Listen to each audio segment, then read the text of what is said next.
Hello friends, this is Asim Kirketta from Department of Biotechnology, Sant Gahira Guru Vishwavidyalaya Ambikapur. Once again, I welcome you all to my online lecture series, and today we will be speaking on cytokines. Now to start with, let's have a basic idea about what cytokines are and what is their role in immune response. So you see, when the body initiates an immune response, then there are a variety of cells which gets activated, and the overall impact of the immune response is actually the outcome of combined activity of these cells which are working together. Now, much like a group of people working on a common project needs to communicate within themselves so that they can instruct others and receive instructions from others. These cells engaged in immune response also need to communicate within themselves so that they can orchestrate the overall process and come up with the required result. So the messenger utilized, or the chemical messenger involved during the process of the cellular communication going on during an immune response are actually cytokines. Cytokines are low molecular weight signaling proteins which are mainly secreted by WBCs and regulate the nature, duration, and intensity of immune response. Now, the term cytokine is actually an inclusive term or an umbrella term and have broader meaning because cytokine will include several other similar compounds having different terminologies such as lymphokines, monokines, interleukins, chemokines, and tumor necrosis factor, etc. All of these chemical compounds they mediate cell-to-cell communication between the lymphoid cells, inflammatory cells, and hematopoietic cells, and they come into play during an immune response. These messengers are not pre-stored within the cells, but are synthesized or produced when and where they are required. In cytokine-mediated signaling mechanism, we see that these cytokines, once secreted by a signaling cell, binds to the receptors present over the surface of a target cells, which leads to initiation of intracellular signaling cascade, which ultimately ends up in alteration of the pattern of gene expression. The ultimate outcome of the overall process is the change in the cellular behavior or activation of several other cells which will mediate the response further. The signaling pathway mostly utilized during cytokine mediated signaling process is actually JAK-STAT pathway and a few other pathways which are similar to it. The target cells which are activated mainly includes B cells, macrophages, hematopoietic stem cells, granulocytes, natural killer cells, T cells, etc. And all of these cells, they are main regulators of immune response. Cytokines, they seems to be similar to the growth factors as well as the hormones. But unlike growth factors, cytokines are not pre-stored in the body, but they are synthesized and secreted when and where they are required. Unlike the hormones, the cytokines mainly act over short distances and are often produced and bind to a variety of cells. Right? These cytokines also have a high degree of alpha helical structures as compared to beta sheet structure and are secreted in very low concentration. Several viruses they may encode cytokine or cytokine receptor mimics. For example, uh, cytomegalovirus they secrete various compounds similar to cytokines. Pox virus, they can mimic interleukin 2 and interferon gamma, right? So these viruses have actually evolved these cytokine mimics or cytokine receptor mimics to evade the immune system, right? This is a very beautiful example of how viruses have evolved themselves to escape the defense mechanism or present in their host, right? So these viral mimics have been found to block the normal cytokine mediated signaling mechanism, ultimately making these viruses able to escape the immune response altogether.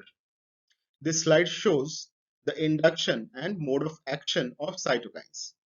So you see that the cytokines are actually not pre-stored within the cells. Rather, they are secreted by a signaling cell when it receives external stimuli.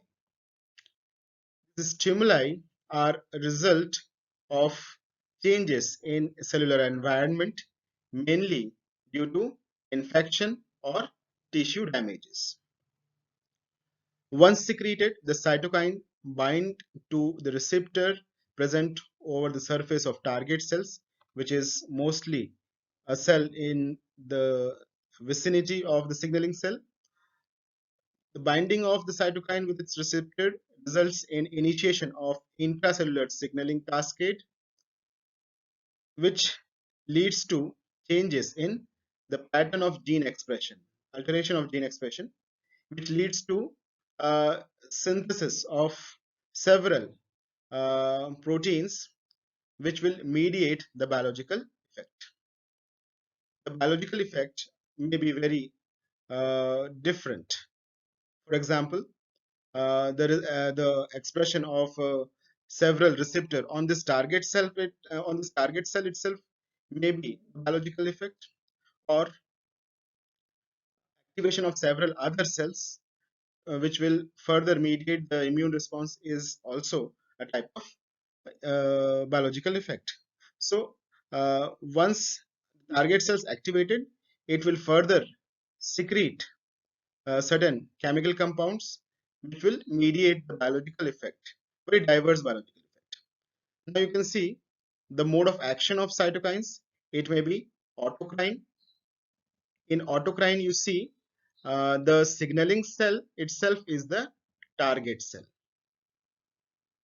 It may be paracrine, wherein signaling cell and target cells are different, but the target cell is actually a nearby located cell, a cell in the neighborhood, cell in the vicinity of the signaling cell.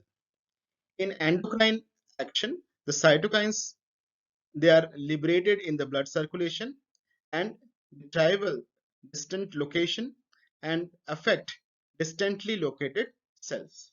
So this is endocrine action of cytokine. So these are the various mode of action of cytokines. So they can influence the signaling cell itself, or they can influence a cell which is lying in the vicinity of the signaling cell, or they can also influence a cell which is actually very distantly located as compared to the signaling cell. Now, basic properties of cytokines include pleiotrophy, redundancy, synergy, antagonism, and cascade induction. So you can see that in pleiotrophy, a single cytokine, that is IL-4 in this case, can have different effect on different target cells. For example, IL-4, it may lead to activation, proliferation, and differentiation of B cell, whereas proliferation in case of both thymocytes and mast cell. In redundancy, we see that different cytokines may have similar effect on a target cells. For example, IL-2, IL-4, IL-5, they all may lead to proliferation of B cells. In synergy, we see the group activity of cytokines. Two or more cytokines, they can work together to bring about a common output. For example, in this case, IL-4 and IL-5, they combinedly induce class switching of antibody on in B cell. In antagonism, the effect of one type of cytokine may be masked or it may be blocked by other cytokine.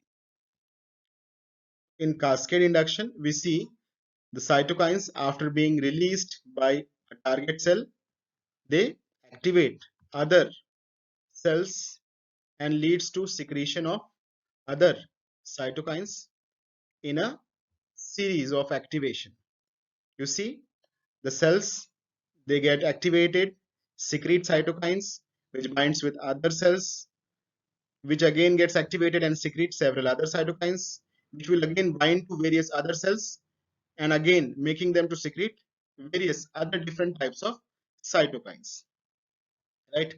So ultimately leading to fortification of the different uh, types of cytokines being secreted, as well as the effect they could mediate during an immune response. So these may be the result of cytokine mediated signaling mechanism: activation of T cell, activation of B cell, inflammatory response, hematopoiesis, wound healing, cell division, differentiation, phagocytosis, and lot more other responses could be seen as a result of cytokine mediated.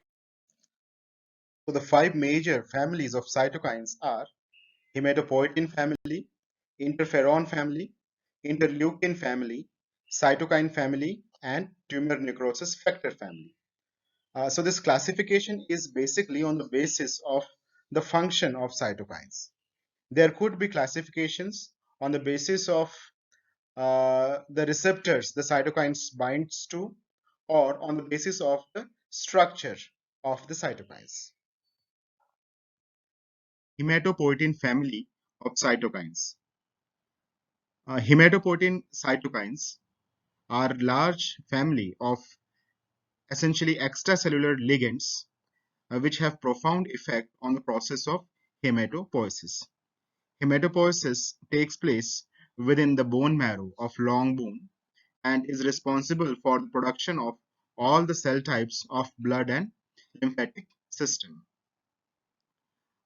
So these cytokines, which are commonly termed as hematopoietins, have regulatory effect on the process of hematopoiesis. They can have positive effect, that is, they can induce the proliferation and differentiation of certain hematopoietic stem cell and their lineages. At the same time, they can also have inhibitory effect, that is, they can inhibit the proliferation and differentiation of hematopoietic stem cells and the descendants of certain other lineages.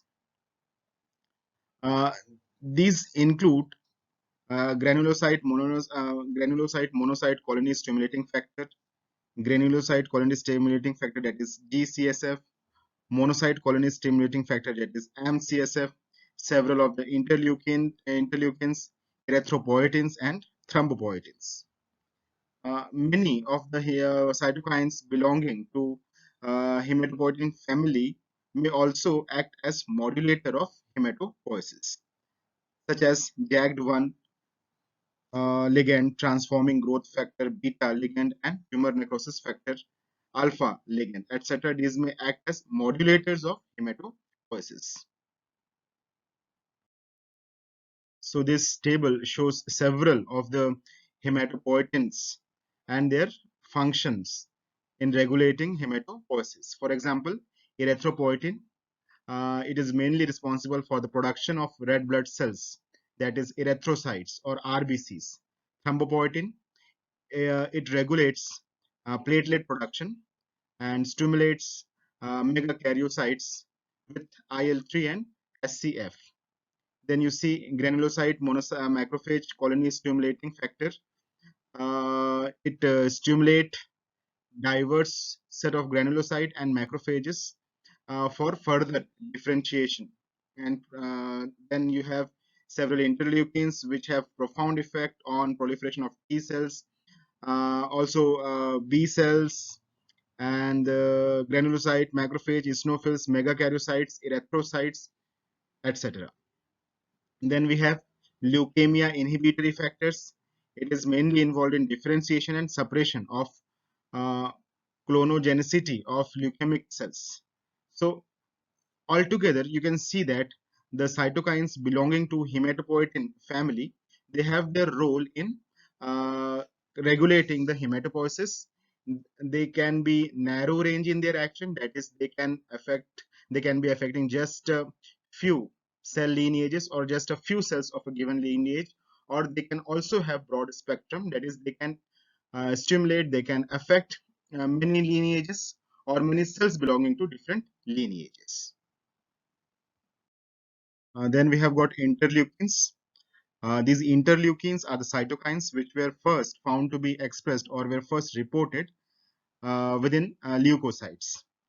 The term interleukin itself describes the mode of action of these cytokines. That is, they actually are the chemical mediators which act within the leukocytes. That's why they are so named interleukins, right? That is, cytokines acting between the leukocytes. These are secreted by numerous cells, and they also have enormously different range of target cells and have got diverse function, but mainly all of them induce cell division and differentiation of the cells which are actually involved during the immune response. Further, these are categorized into 6 families on the basis of the structural similarity as well as the function and as well as the order in which they are secreted during the immune response.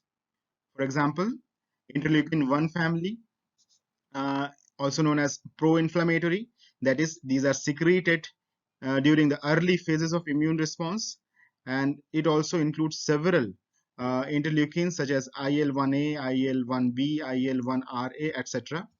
Second family is interleukin 6 family, and it includes uh, special interleukins such as leukemia inhibitory factor, oncostatin M, ciliary neurotrophic factors, cardiotrophin-like cytokines, and cardiotrophins.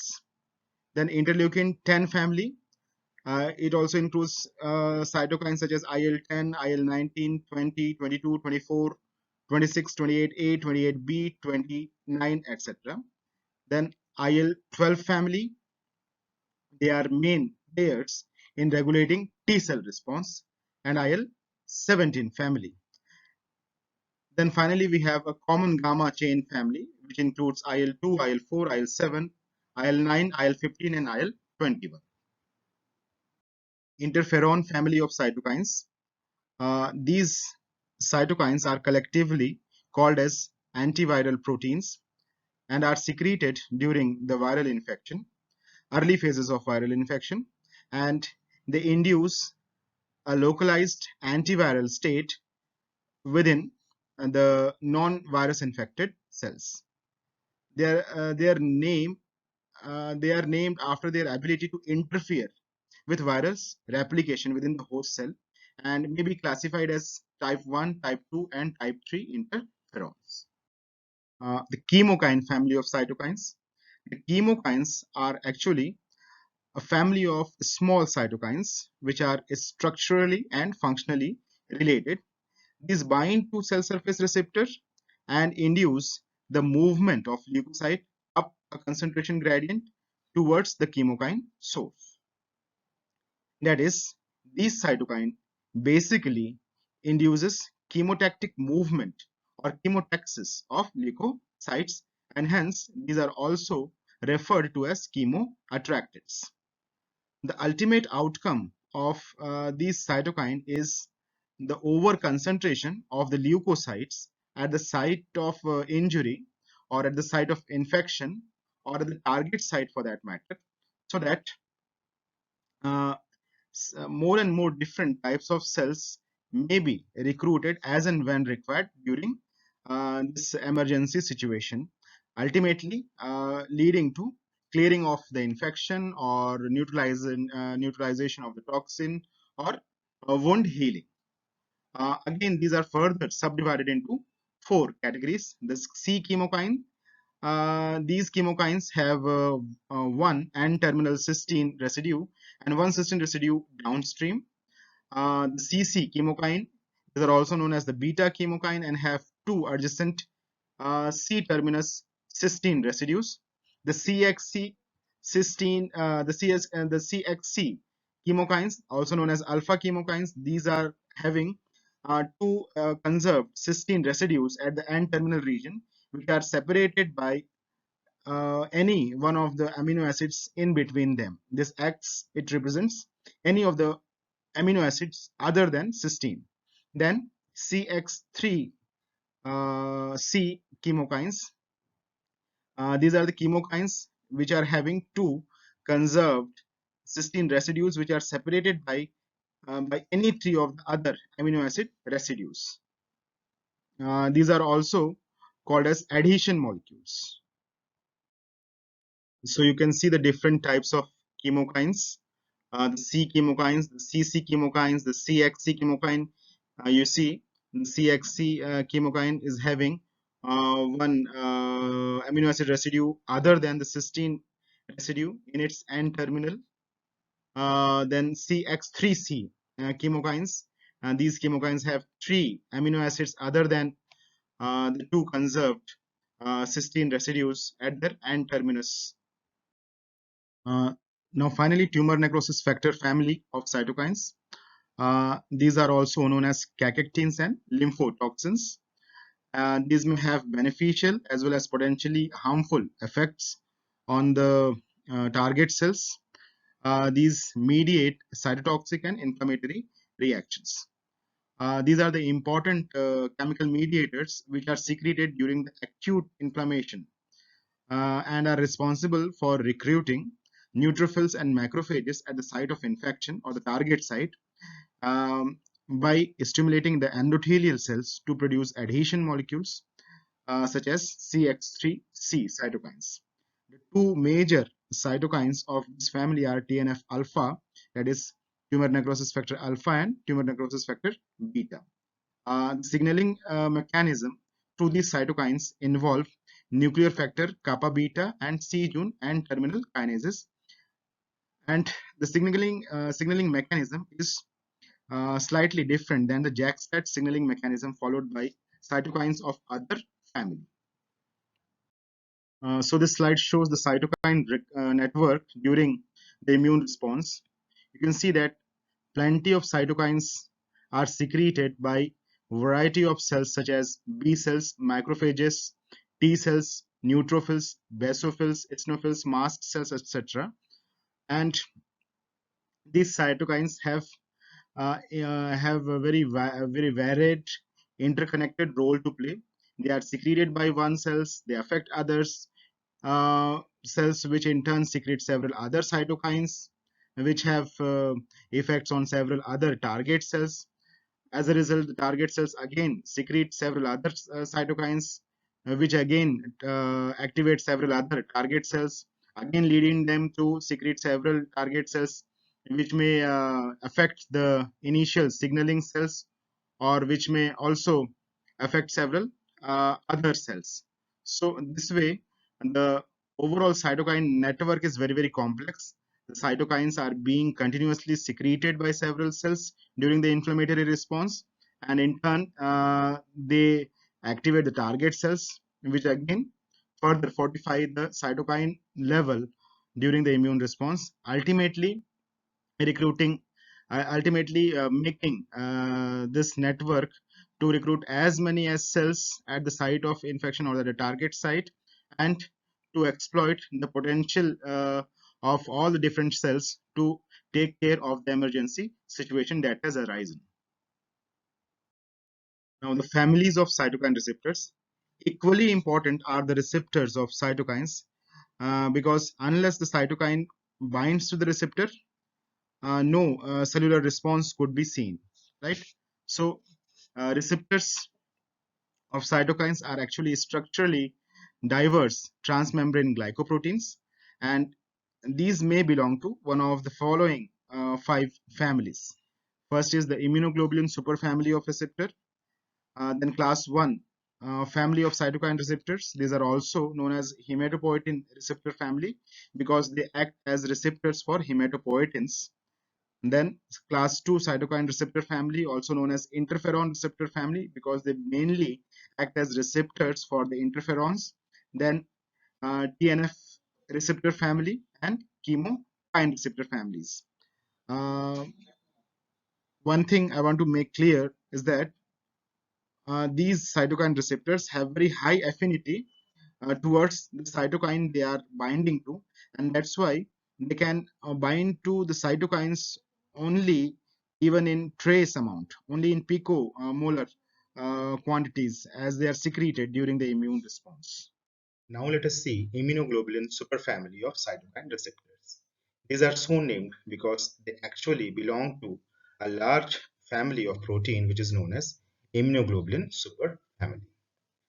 This is the same family to which the antibodies belongs to, and this family of protein have a characteristic structural region which is known as immunoglobulin domain or immunoglobulin.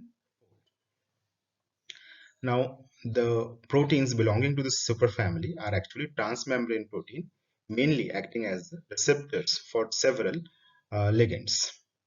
Few of them may also be secreted and may act as solubilized receptors. The cytokine receptors of this family, they contain a cytosolic sequence called as toll-like interleukin-1 receptor domain, which is attached to interleukin receptor-associated kinases via several adapter molecules. The interleukin receptor-associated kinases are actually responsible for the relay of signal within the cell after the cytokine binds to this receptor. The ligands belonging to this family contain MCSF, IL-18, IL-1, CSF1R, SCF, PDGF, etc. The next family of cytokine receptors is the class 1 receptor family, which is also known as the hematopoietin receptor family, as the receptors belonging to this family are mainly serving as the receptors for hematopoietins. Now, structurally, the receptors belonging to this family are dimeric or trimeric proteins, transmembrane protein containing extracellular transmembrane as well as cytosolic domains.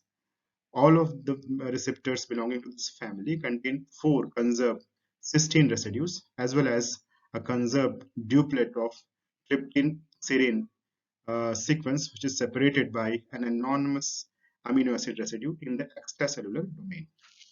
Now, the conserved cysteine residues are mainly required for maintaining the structural and functional integrity, while the tryptophan serine residues are required for protein interactions.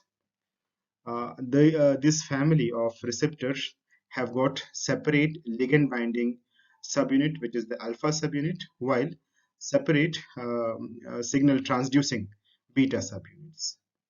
The beta subunits may be more than one. In some cases, it may be two. So that's how the overall assembly may be dimeric or trimeric in nature.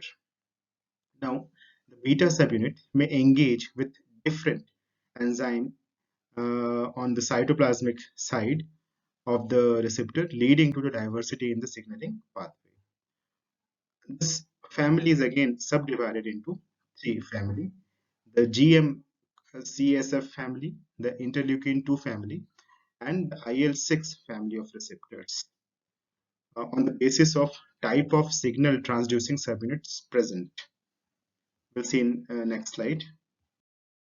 Over here you can see GM-CSF subfamily of class 1 receptors. You see we have got one ligand binding alpha subunit and signal transducing beta subunit. The beta subunit is having several domains, at least 4 domains.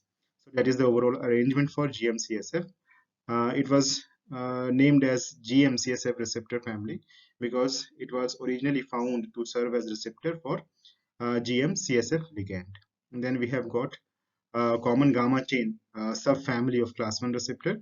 In this you can see that overall arrangement is trimeric in nature, right? Trimeric in the sense that we have got one alpha chain, one beta chain, and one gamma chain, right? In all of the receptors in this family. So that's why it is called as common gamma chain subfamily of class 1 receptors. Then we have got IL-6 subfamily of class 1 receptors, in which we find that it is dimeric in nature, and essentially we have GP130 subunit in these receptors, right? The ligand of such receptors are IL-6, IL-11, IL-27, also LIF, CNTF, etc. Okay. As it has already been told earlier that the class 1, as well as you'll see further class 2 family of cytokine receptors, they are actually dimeric or trimeric in nature, right? Originally the ligand binding subunit and the signal transducing subunits, they are separated.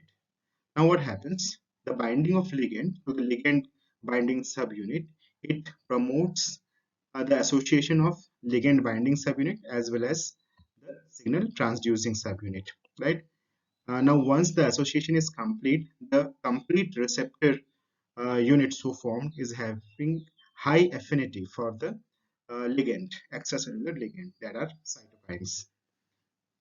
Then you can see that different ligand binding subunits can combine with the similar signal transducing subunit, which leads to redundancy, right?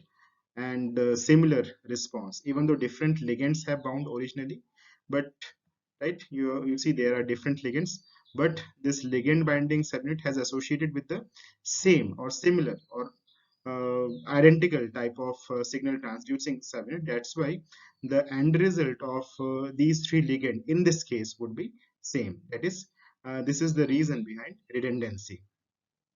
Now you can see there is a competition between different ligand binding subunit and the signal transducing subunit. So the proportion of the complex which is higher will be reflected in terms of the type of response which is seen after the completion of signal as a result of the signal transduction, right?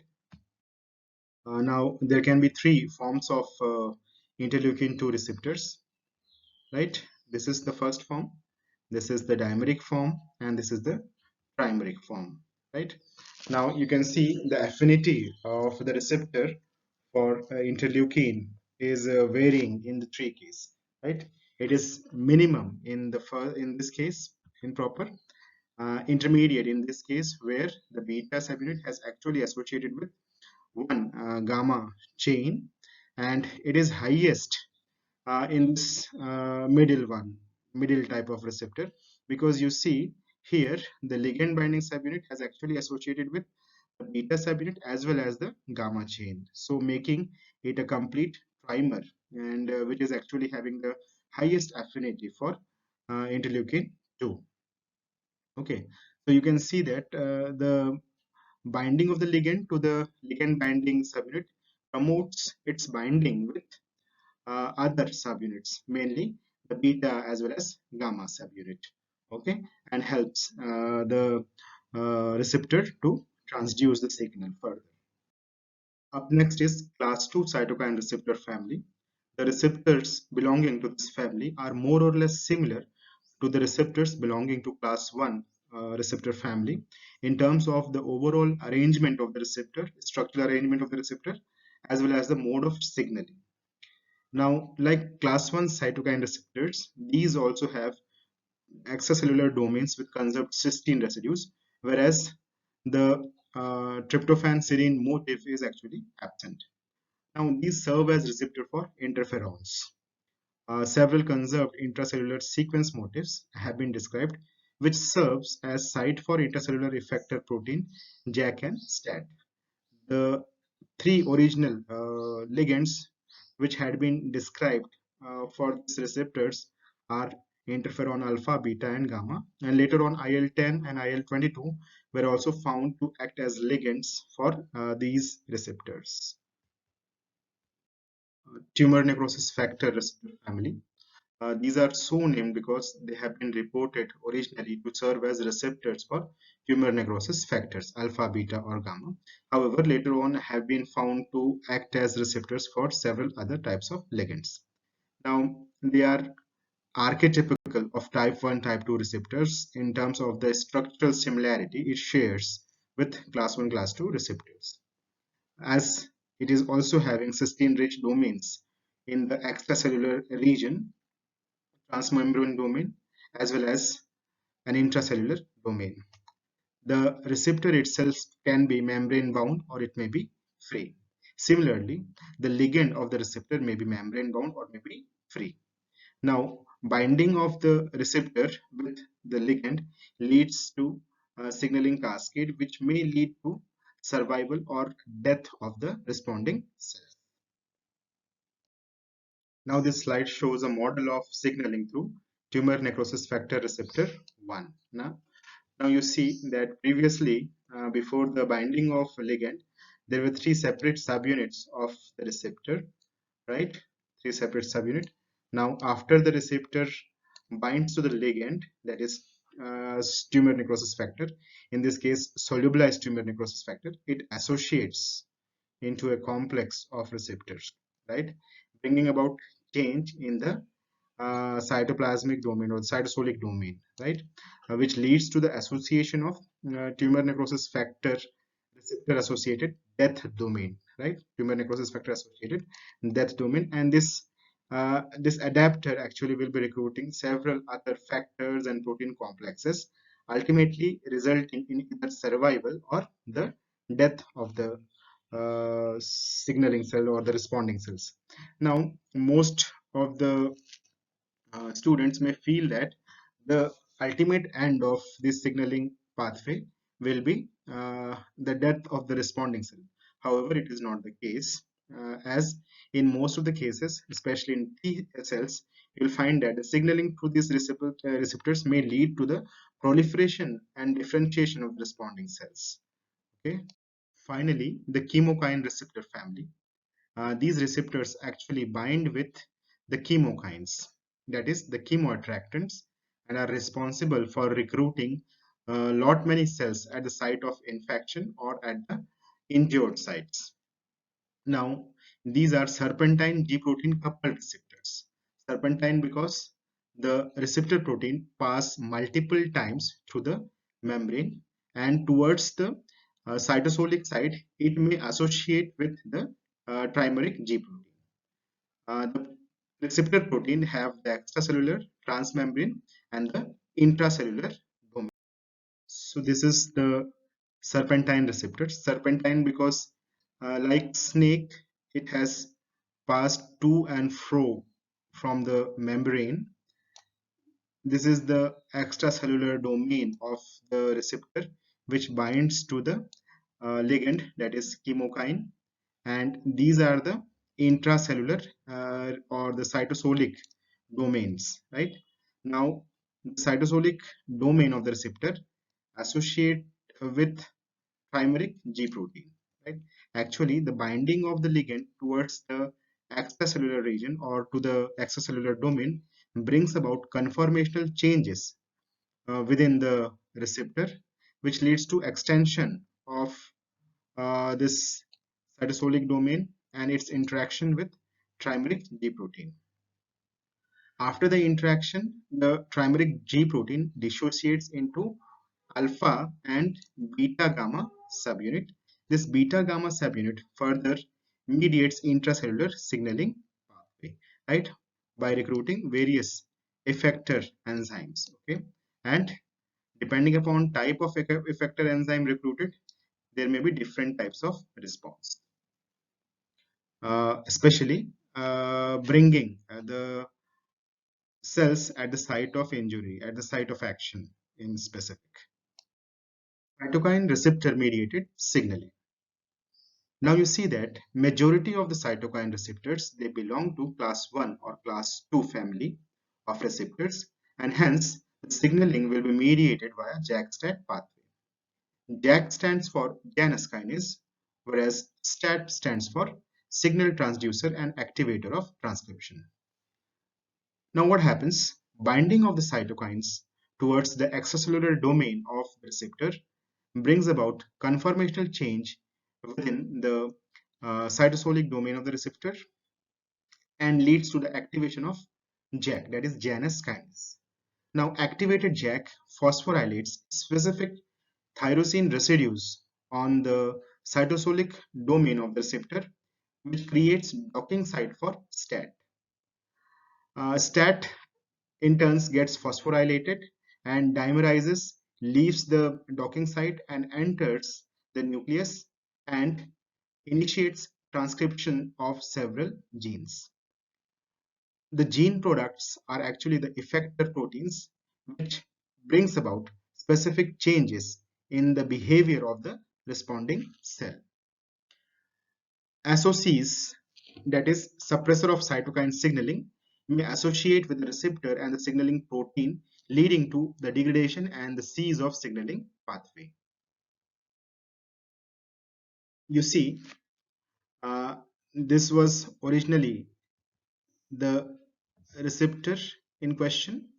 The binding of cytokine to the receptor brings these two subunits closer, as well as conformational change towards the intracellular or cytosolic domain. Here you see these are the associated JAK kinases. After the ligand has bound to the extracellular domain of the receptor, the JAK phosphorylates specific tyrosine residues on the intracellular or the cytosolic domain of the receptor, which in turn phosphorylates the STAT. The dimerized STAT then migrates or translocates to nucleus, where they mediate transcription of specific gene, leading to specific gene product and hence specific response by the responding or the signaling cell. Cytokine related diseases. Exact composition, or you can say exact level of various cytokines during an immune response is very much essential to bring about specific immune response. If certain cytokines are overactivated or certain others are underactivated, then the proper immune response could not be elicited, which may lead to severe consequences. Some of the consequences are mentioned here under. First is toxic shock syndrome. It is associated with over secretion of certain cytokines, mainly by T cells in response to superantigens.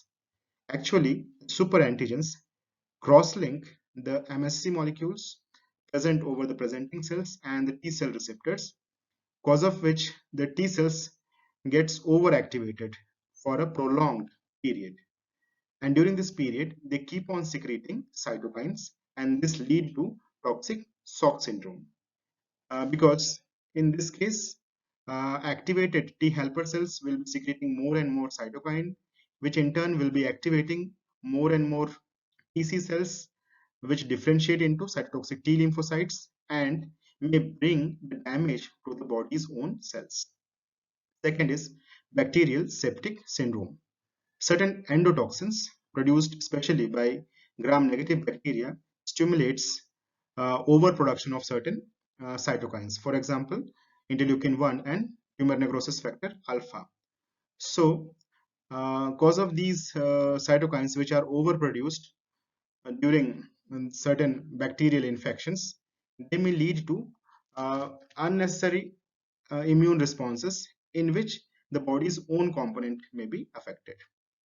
Cancers, abnormally high level of certain cytokines, especially the growth factors, which are seen during the signaling process involving hematopoiesis, or certain cytokine receptors can lead to malignancies such as leukemias, lymphoma, or myelomas. Okay, so overactivity of these cytokines, either cytokines or their receptors, may lead to cancerous situation, tumorous development. Autoimmunity, interleukin 10 elevation leads to systemic lupus erythematosus, Also, high level of IL-17, 23, 12, 4 may manifest autoimmune phenomenon. Then hypersensitivity. Cytokine also play a major role in pathophysiology of allergic response, asthma, and inflammatory diseases. Therapeutic uses of cytokines and cytokine receptors. Cause of the ongoing researches on cytokines as well as cytokine receptors, the researchers have developed broader perspective in this field and have now come to utilize cytokines as well as the receptors in therapeutic purposes. Mainly, these therapy utilize cytokines or their receptor, especially solubilized receptors, for the treatment of several autoimmune disorders, cancers, and even treatment of hypersensitivity, especially allergies and asthmas. So that's all in this lecture. Thank you all for patiently hearing me. Thank you.